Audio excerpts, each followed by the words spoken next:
Pengharapan tidak mengecewakan. Yes. Orang yang berharap, dengar baik, tidak akan kecewa. Karena kita tahu kepada siapa kita berharap. Dan kita nggak akan dikecewakan oleh Dia yang padanya kita berharap. Dan ada banyak contoh di Alkitab. Bagaimana mereka diangkat Tuhan.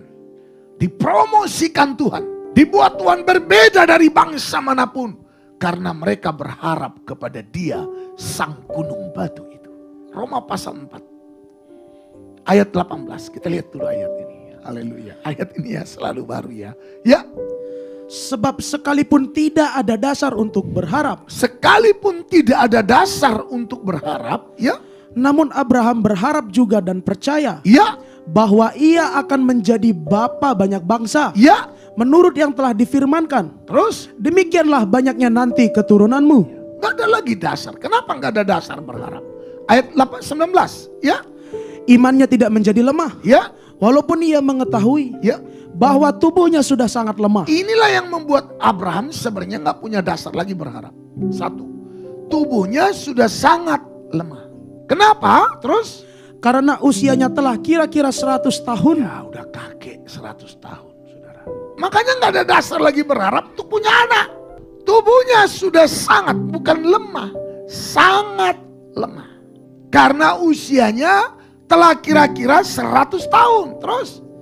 Dan bahwa rahim Sarah telah tertutup. Komplikasi sudah. Ada dasar berharap lagi? Padahal 25 tahun yang lalu Tuhan bicara pada Abraham, lihat bintang di langit, lihat pasir di tepi laut, begitulah nanti banyaknya keturunanmu. Tadi dalam ayat 18, sekalipun tidak ada dasar untuk berharap. Jadi sudah jelas kenapa dikatakan tidak ada dasar untuk berharap. Usianya kira-kira 100 tahun, tubuhnya sudah sangat, rahim istrinya sudah tertutup.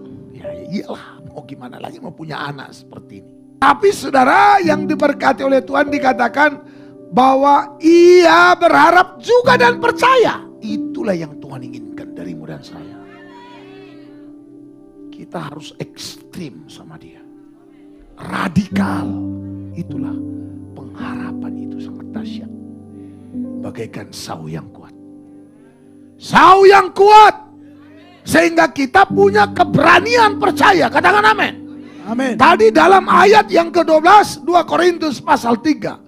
Karena kami mempunyai pengharapan yang demikian, maka kami bertindak dengan penuh keberanian. Jadi orang yang punya pengharapan yang benar akan bertindak penuh keberanian. Tidak peduli situasinya seperti apa.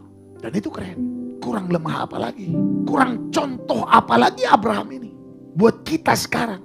Lihat saya. Zaman Abraham. Ada contoh nggak orang beriman yang akan dia contoh? Yang boleh dia contoh? Nggak ada. Karena Abraham lah orang pertama yang dikenal sebagai papa beriman. Papa orang beriman. Betul nggak?